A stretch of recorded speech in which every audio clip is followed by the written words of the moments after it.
We begin the news in West Africa, where the Independent Petroleum Marketers Association of Nigeria have shed light on the lingering fuel scarcity in the nation, revealing that it could take up to 2 weeks or more to fully resolve the issues. Speaking to journalists, Public Relations Officer of the Independent Petroleum Marketers Association of Nigeria, Chief Chinedu Ukadike, attributed the scarcity to a combination of importation bottlenecks and delays in marketers' license renewals by the Nigerian Midstream and Downstream Petroleum Regulatory Authority. Chief Ukadike lamented the lack of availability of petrol in country, citing logistics challenges and vessel problems are contributing factors. He revealed that out of 15,000 marketers, only 1,050 have had their licenses renewed, worsening the supply crunch. According to Chief Ukadike, the Nigerian National Petroleum Corporation Limited, NNPCL, has assured improvement in the supply chain as well as vessels are expected to arrive soon. However, he stressed that restoring normalcy may take time, as it typically requires 2 or 3 months once the 30-day supply sufficiency is disrupted. Earlier, President IPMAN Alhaji Abubakar Garima was on the news and spoke about this development. We contacted the management of NNPC because they are the sole importer of this petroleum product, and we confirmed through them what is really going on. And they say they have some logistic problem, and which they have already overcome. So actually, the loading has already commenced, and we have started loading the products.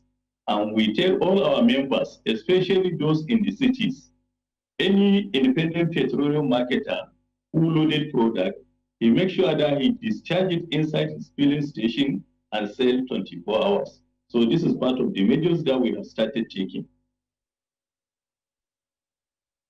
Rivers State's Governor, Siminalayi Fubara, has vowed to govern with strength and integrity during the condolence visit to former Governor Celestine Omehia. The governor said his administration will continue to support processes that advance the development of the state and noted that anyone who cherished and loved the state must not be part of its taking it backwards. Fubara emphasized prioritizing the state's development and urged stakeholders to move forward together after recent elections. He stressed the need for collaboration, stating that unity is key for Rivers to compete with developed states like Lagos. Anybody who claims he loves the state should not be party to anything, directly or indirectly, to bring us backward. We will continue to support every cause that will advance our dear state, River State. And I'm happy to say, I've said it over and over, it doesn't matter the number of people that are standing with me, I will stand on that side of truth. I will not, I repeat, govern our dear state on my knees. If that was the purpose, I will not do that. I will stand to govern our dear state. The Oyo State Police Command says it has begun investigation into the circumstances surrounding the death of one Alaba Abe, who is one of the ward campaign coordinators of Governor Lucky Ayedatiwa.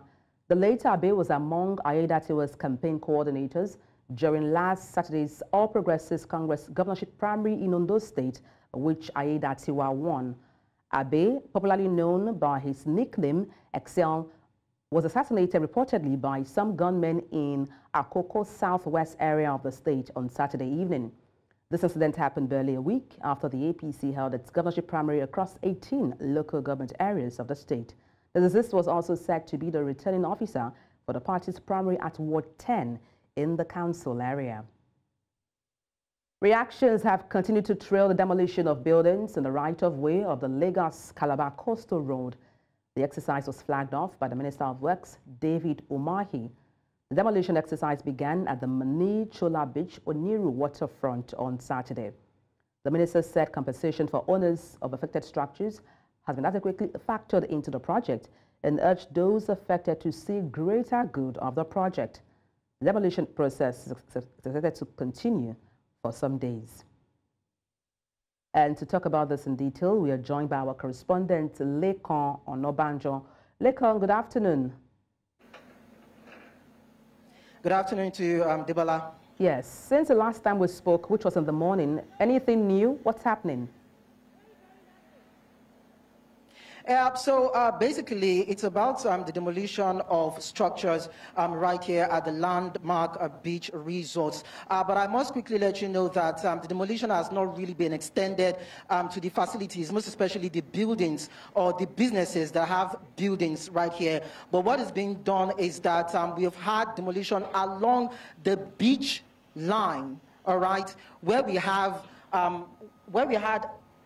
if you look straight down behind me, you discover that there is a perimeter fencing right there that has been pulled down, and that gave those who are actually demolishing the opportunity to, or the opportunity to actually gain inroad into the landmark beach facility, and they were able to move through the dune, pulling down structures that were actually on the way.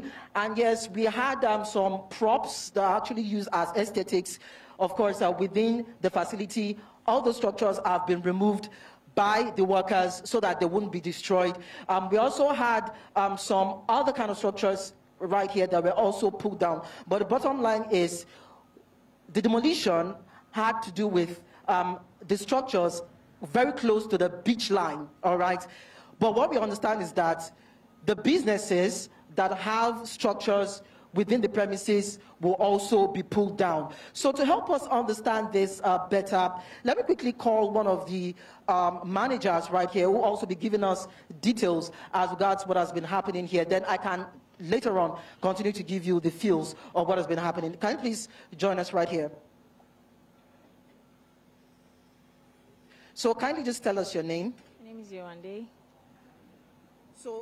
So tell us, of course, we see that demolitions have been taking place right here within the facility. How would you describe the process? What does it mean for you? Because I know that you are one of the supervisors here. It's another shock again today to wake up to see the demolition along the beach line. The understanding we have is that the demolitions is for the coastal highway. And the things that are in the coastal highway have already been marked. The things along the shoreline are other things that are not in the right-of-way. So we woke up to this again this morning. We hope that the government will listen to us. What we're asking for is that we get time to move the things that needs to be taken out of the right-of-way. But this is not even in the right-of-way, and here we are grappling with having to quickly run to see as much as we can salvage. So I just noticed that there are still some structures under construction here. So does that mean that there will be some buildings that will be affected, or is the entire stretch, because I understand it's about a kilometer that is affected right now. So is it going to be the entire structures along this stretch that will be pulled down, or there will be some that will be spared? Is almost all the structures on the beachfront. If you look at the buildings, you would see the markings on the buildings that are in the right-of-way. The entire stretch of the beach, and it gets to a point where it goes into another owner's facility, and then cuts back into the Water Corporation Road. All right, thank you very much for your time. So there we understand that the entire structure will be pulled down. They've actually been marked anyway, and any moment from now, the demolition will be extended to those properties. And we spoke earlier to some workers who said they do not really understand how life would mean for them moving on from here. Some businesses have actually evacuated, yeah? Some have actually evacuated while some are still in operation. And you will see that there are some tourists who are still here, and they're trying to enjoy or savor the little moments that they have within this facility. We also have some customers under some sheds somewhere within this facility who are also taking a last glimpse of what used to be a money spinner not only for Lagos, but also for Nigeria, because this particular facility generates billions and billions of naira, with about 2 billion naira in annual tax being paid to the Nigerian government. Earlier on, we had a tourist right there on the sea.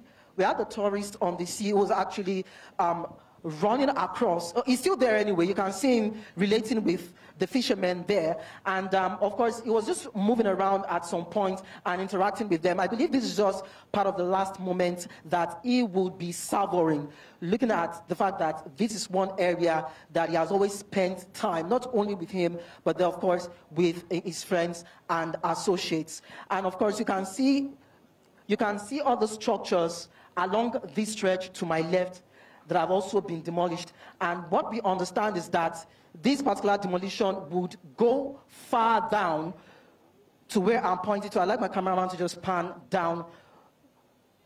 So you can see there, so we know that demolition will go far down to the entire end of where landmark facility is situated. So basically, that is what's happening here. And we also understand that the Minister of Works, that is Dave Umahi, will be coming to this particular area to actually oversee and understand how much work has been done.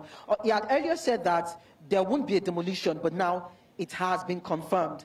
And we know for sure, according to what we see now, that land filling has started across the coastal line, and this is meant to terminate at the Oniru Beach Resort, somewhere down the line there. And this particular project is going to cut across 9 states, talking about Ondo, Ogun, Bayelsa, Rivers, Akwa Ibom, but of course the start point being Lagos and the end point being Calabar. Over 700-kilometer stretch of a coastal highway that is being embarked upon as a project by the Nigerian government. But then a lot of people whose businesses and their lives will be affected are actually counting their losses. Lekon Onobanjo, thank you so much for that detailed coverage. We'll keep in touch with you to see how things progress. Some Nigerians have expressed displeasure over the rising cost of utility bills, which are becoming more difficult to pay. This is as the Nigeria Electricity Regulatory Commission and paid TV operator, MultiChoice, have announced price increases in their services, blaming the cost of business operations for the hike. Our correspondent, Marvelous Obomanu, spoke to some residents in the FCT. Grappling with providing basic essential needs for their families. While traders are complaining of poor sales due to scarce resources, salary earners have not been spared as they try to balance their income and expenditure. Payment of utility bills as it stands today in Nigeria is becoming difficult with the current increase in their prices. Talk about the hike in electricity tariff, talk about the subscription for GoTV and DSTV. Some Nigerians are saying they can no longer afford to pay these bills, which are of necessity to them because salaries are constant. The tariff is a very serious issue because even myself, I pay, they refuse to give me meter, so I pay, estimated bill, and I pay 25,000 every month, which is so exorbitant. And when you check the high cost of living, if you put 25,000 for electricity tariff alone, then what are you going to spend? How much are you earning and how much is going out? Since 1960 till now, Nigeria is still dragging with light. It's a very big shame to us. And they say Nigeria is the giant of Africa. And even other Africa countries, they even make use of the light, more judicially, more than us. If you are buying a card of 20,000, it will last up to a month, roughly 2 weeks or 3 weeks at max. But the thing is just, I don't know. I don't really know. They should try and work on it. I don't know. They should just try and do something about it. People are really dying. I live in the outskirts, Buhari. They placed me on band 1. I even bought a unit, giving me 500 naira 1 unit. And after even trying to load the token refused. I was asked to come to the office and do upgrading. I want them to move me away from the band here. I don't understand. Honestly, it's terrible and it's painful. The cost of other utility bills like DSTV and GoTV have also been increased, leaving Nigerians with no choice other than to pay the current subscription price. The big question is, how are Nigerians coping with a stable monthly income but soaring prices of utility bills? You can imagine subscribing your DSTV for 18,000 naira, 20,000 naira to watch what? You know, so it's too much. Over time, I think they should have been able to come up with something that will substitute that, if not even create a competition in the market. Despite years of public investment, Nigeria has the lowest access to electricity globally. About 92 million persons out of over 200 million citizens lack access to power. In Abuja for News Central, Marvelous Oboman. Thank you for staying tuned. And to give a bit of more context on the fuel scarcity, we have our correspondent on the street of Lagos, Perpetua Fasome Peter. Perpetua, good afternoon. Where are you at the moment and what's happening? All right, good afternoon to you, Adebola. This is Akme Road in Lagos. And of course, so this is a filling station on Akme Road. As you can see, there are so many people in there. And then we also have some vehicles also parked. But sadly, this filling station is not selling its products. And I was privileged to speak with the manager of this particular station, and then he said that they do not have supply. And I asked him why they don't have supply. He said he doesn't even know, he cannot answer the question. But what he does know is that when you go to the depots, you'll see so many trucks lined up, even from outside the depots. You see a lot of them lined up there, and they are unable to get products. So for him, he says that's why they cannot even sell here, because they also do not have. But sadly, Nigerians are not even having any of that because they are not happy. People want to be able to move, and for some persons their source of livelihood actually depends on this. And that's why if you look around, you see I have a lot of tricycle riders around here. If you look in there, many of them right there are tricycle riders, and I have so many tricycles around here because they just want to get this product so they can run their businesses for the day. Were you able to speak to any motorist or any person who came to purchase fuel right there at the filling station? How are they adapting to this new reality?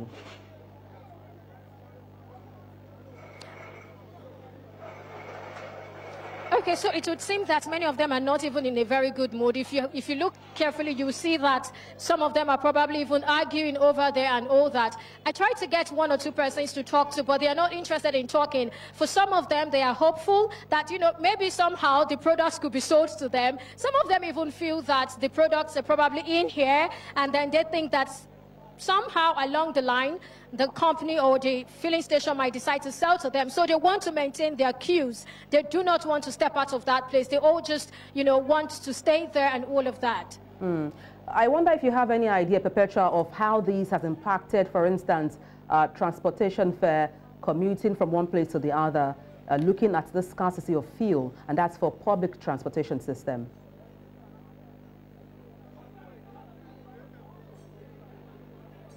I think I had a first-hand experience this morning while I was trying to come to work. Regularly, there's this particular place I would always, you know, pick my bus from. But when I got there, I didn't see buses. So I was wondering what was happening. I was told that it's as a result of fuel scarcity, that they couldn't get fuel. So there were so many of us out there, and we're practically begging, you know, these motorists to go our way. Like, you practically tell them to please ply your own route. And so they were increasing fees by 100 naira. So we're paying extra 100 naira for most of the places we're going to this morning. And not only that, you could also see a lot of persons walking on the road because the available vehicles were not enough. And it's not a surprise because, I mean, coming here now and seeing some of these vehicles all queued in here, that sort of tells you what's happening. So some of them are just trying to get petrol. They're trying to get, you know, the products for themselves, while the few ones that are on the streets are hiking the fare. And somehow you may not necessarily blame them because at the end of the day, they don't even know if they will be able to, to refuel by the time they, exhaust what they have at the moment. Thank you so much, Perpetua Fasome Peter, our correspondent right there on the street of Lagos, giving us updates regarding the fuel scarcity. Perpetua, thank you for your coverage. 2 months after the commissioning of the geometric power plants in Aba, the commercial nerve center of Oyo State, residents and business owners differ on performance assessment of the company. The energy users seem to be grappling with the unabated epileptic power supply, even with an assumed better offer by the independent power plant in Aba. Our correspondent Chiwo Gele, who was in Aba to see what has changed since February 27th, 2024, in power distribution to the Enyiba city, now reports. Electricity supply is a case of different strokes for different folks in Aba. Honestly, kudos to them. Honestly, like since last week, we've never had any power cut off. Honestly, there has been steady lights. Okay, in this place now, this is School Road by Mosque. It's only when they want to distribute their bill or cut the lights. That is when we always see lights once. And if that light come 1-2 days, the light will just go.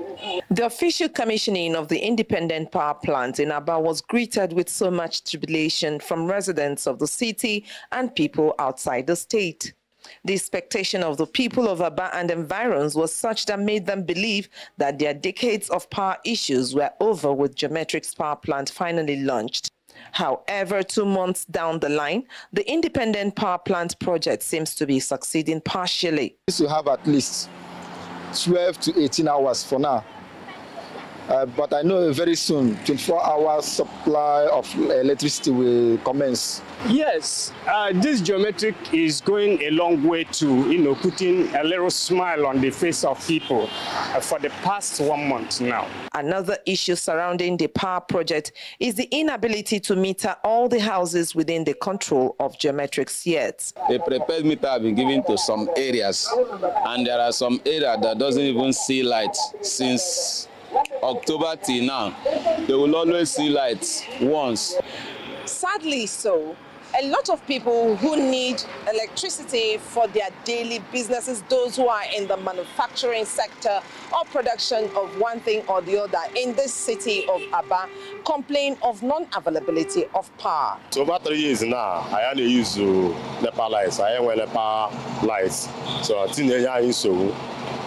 Oko 4:30 itiri agbala ebe na adịla dak ọ na-emezi anyị na-ala n'oge mgbe ahụ mgbe o kwesịrị ọ na-edilezi anyị rụpụta ọrụ oge anyị na-ekwesịghị ịrụpụta ya ọ na-enyere anyị aka ịrụpụta ọrụ ngwa ngwa ote demand ndị ahịa shicho. The complaints notwithstanding, some parts of Aba favored by the power distribution now enjoy nightlife that even businesses thrive at night. That is how the improvement in Aba now. Many cities, many places have been having a very steady light now. So I can't lie, there is light in Aba now. For 8 good hours. Mr. Don Adenoba, the media consultant for Geometric's power plant, when contacted on phone, said he was out of town but assured that the process was succeeding. In Aba for News Central, Chinwe Ugele.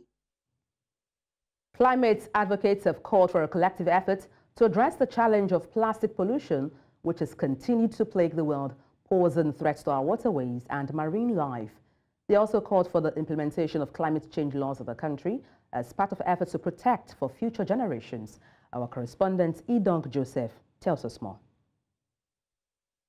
Plastic pollution is becoming a global concern as over 10 million metric tons of plastic waste make their way into the ocean annually. This poses a significant threat to marine life and human health. In 2022 alone, the global production of plastics increased by about 1.6% from the previous year and have reached a staggering 400.3 million metric tons. The rate of production has continued to increase despite the growing awareness of the dangers plastic waste can cause. I don't think we need to look far. We're already facing those dangers right now because climate change did not just creep up on us. Like in Nigeria, the heat wave we're experiencing now, this is not the first time we're experiencing a heat wave, but this is like the worst one we've had in years. Same with the flooding. Without the earth, there's nowhere to run for election. Without the earth, there will be no place to run ideas or create innovations or even manufacture products and services. To take action against the challenges threatening our environments, some climate advocates called for collective efforts to reduce plastic waste in order to protect the earth. Whether you are a food vendor, whether you are a tech entrepreneur, whether you are a church, whether you are a mosque, whether you are a government or you are into manufacturing or pharmaceuticals, there must be a department or there must be an initiative in your organization that talks about climate. We can use our voices to advocate for better choices and, cleanups, planting of trees, and just making sure that our daily actions add up together to make sure that this planet is protected and secure. As the world marks the International Earth Day, countries around the world have been tasked to protect the Earth and help mitigate the effects of climate change. We need to start implementing some of these policies and say, look, we're reducing how you issue nylons out, start charging people for nylon so that people come with their shopping bags and they can buy their groceries and just bring their shopping bags for themselves. The event also creates an opportunity for young people to engage and come up with innovative solutions aimed at helping create a world free from plastic waste. In Abuja for News Central, I am Idonk Joseph. The news continues in West Africa, where Togolese citizens are casting their vote in a crucial legislative elections today, following a contentious constitutional reform that critics argue could prolong President Faure Gnassingbé's family dynasty in power. Faure Gnassingbé's rise to power came after succeeding his father, Gnassingbé Eyadema, who ruled Togo for nearly 4 decades, following a coup. Now, with the specter of dynastic rule looming large, Togolese voters are faced with a pivotal decision that could shape the country's political landscape for years to come. 113 lawmakers will be elected in today's elections, a significant moment in Togo's democratic process. Additionally, voters will select 179 regional deputies from the country's 5 districts who will play a key role in electing members of the newly established Senate. Burkina Faso's military government has suspended several international news organizations, citing their reporting on the Human Rights Watch report, accusing the army of civilian killings. The suspensions announced by the country's communications regulator, the CSC, target major outlets like Le Monde in France, The Guardian in UK, Deutsche Welle in Germany, and TV5 Monde in France. Some suspensions are indefinite, while others have a 2-week time frame. This action follows the CS's earlier directive to internet providers to block access to BBC, VOA, and the HRW website within Burkina Faso. The HRW report details alleged army killings of over 223 civilians in February. When I head to Southern Africa, where Nkohonto Wesizwe, a newly formed political party, has expelled its founder, Jabulani Khumalo. Khumalo is the founder, and MK Party is registered with his name on behalf of former President Jacob Zuma. According to the party statement, external forces attempt to destabilize the MK Party motivated its decision. Khumalo was expelled with 4 others. In a video circulating on social media, Khumalo insists he is still part of the MK and has no idea about being expelled. The MK Party continues to find itself in many controversial circumstances weeks before elections. And to talk about this, I'm joined by a political analyst, Setsuleho Matebese. Good afternoon from here. Glad to have you join me. Good afternoon, and good afternoon to your viewers. Now, the MK political party is in the spotlight again, this time for expelling 5 members, including its founder, and that's Jabulani Khumalo. Would this not have a negative impact, seeing that the country will be heading to the polls very soon? No, it will. I mean, if you look at how MK Party has been formed, and it's actually very sad that you've got a party formed on behalf of someone, but it's really too soon for a party that has been formed around about October to already has its founding member been dismissed by the party. The question is, what is going to happen going forward? And is this also not about participatory governance within MK Party? Those with alternative views will be silenced. What message is the party leader sending to their members and to South Africans at large? Because it is a party that wants to unseat the ruling African Congress, National Congress here in South Africa. And the question is, how are they going to do that if they already have to fight or put out fires within their own political party. Now, the party put out a statement, but Khumalo seems unaware. He seems to be in the dark about him being expelled. What's your view on this? No, it's always the case with politicians. They will always say they're unaware. But sometimes also politicians are reprimanded via the media. Politicians are given resignation letters via, suspension letters via the media. And maybe it's the same here with Jabulani Khumalo. But fact of the matter is, maybe the party leaders have taken him into confidence about his potential expulsion from MK. Yeah, that is even more worrying. If that is a situation, it is in the public domain, but yet he claims not to know that. I think that should be more damaging than anything else, because the question is, how does MK party manages its internal affairs, because that will also have huge reputational damage for the party. Remember the potential that these people has to now campaign against their own party. We understand Khumalo registered the party on behalf of President Jacob Zuma. Now that he has been expelled, does he have the powers to deregister the party?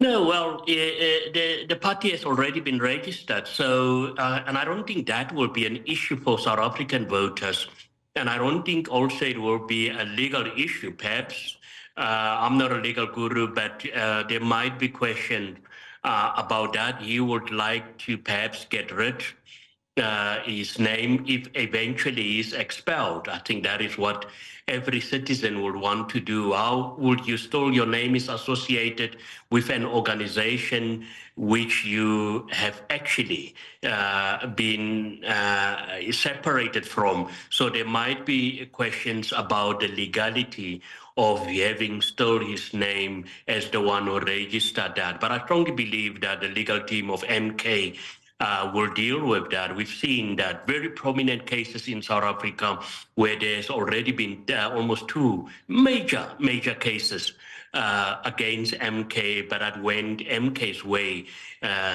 First, it was about using the name. Then it was about also whether the president's name should be on the ballot box. So I don't think this will be a huge issue for the party to deal with. Thank you so much for your insight on the news. Political analyst Dr. Setuleho Matebesi. Thank you once again. Thank you.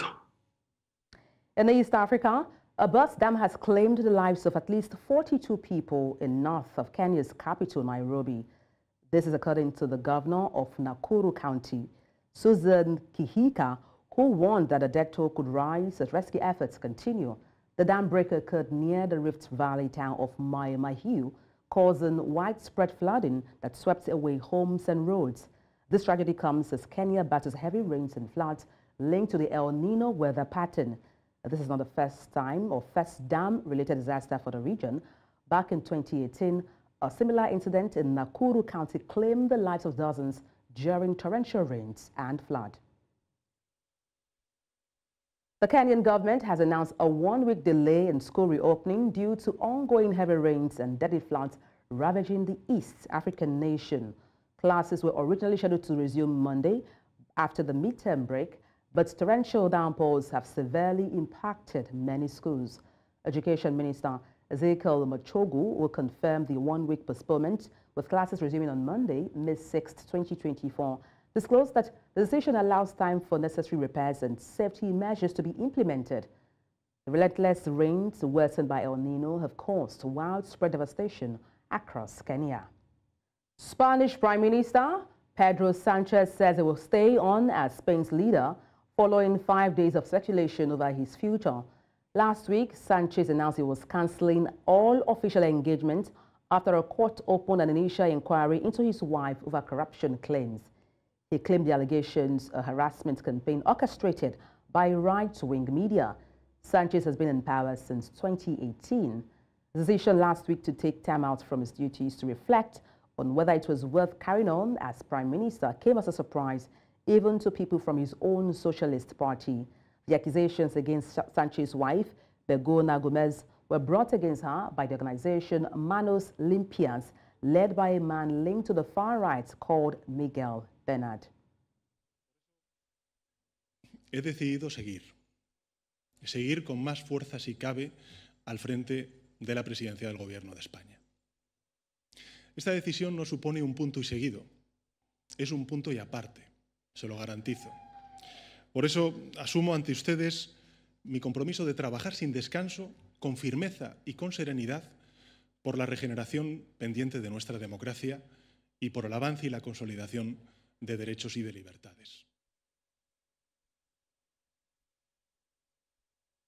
About 20,000 Georgians have marched through the capital city in March for Europe. The protest on Sunday comes amid growing tensions over a controversial foreign influence bill that critics say undermines Georgia's aspiration to join the European Union. This mass demonstration follows weeks of anti-government protests sparked by the ruling Georgian Dream Party's attempt to revive the legislation. The bill, which critics liken to a repressive Russian law, requires NGOs and media outlets receiving significant foreign funding to register as foreign agents. Similar legislation was withdrawn in 2023 after facing fierce public opposition. This development underscores the deep divisions within Georgia regarding its future direction. The European Union has previously warned that a foreign influence bill could jeopardize Georgia's path to membership.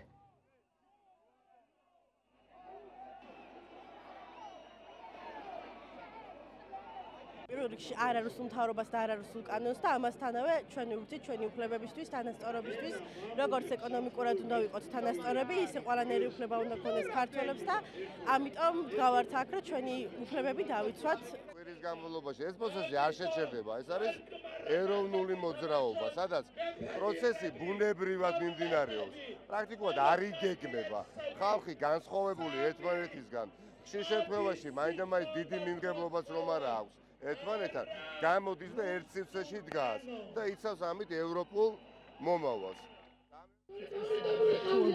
მოხდებოდა საქართველოს რუსეთში მოუბრუნდებოდა ვერ წარმოვიდგენდი რეალისტებს. აუხტენელი ოცნება ის და გვიდგარო რომ ამის აღდგეს ძალიან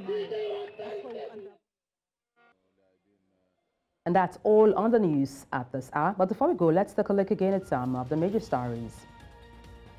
As fuel scarcity lingers, IPMAN hints shortage will persist.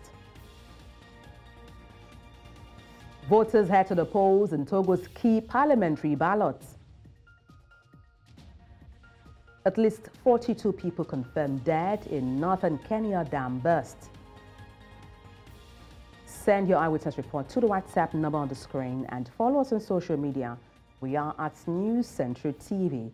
You can watch us live on DSTV channel 422, Star Times channel 274, Avo TV and YouTube. Many thanks for watching. I am Adebola Adeduba.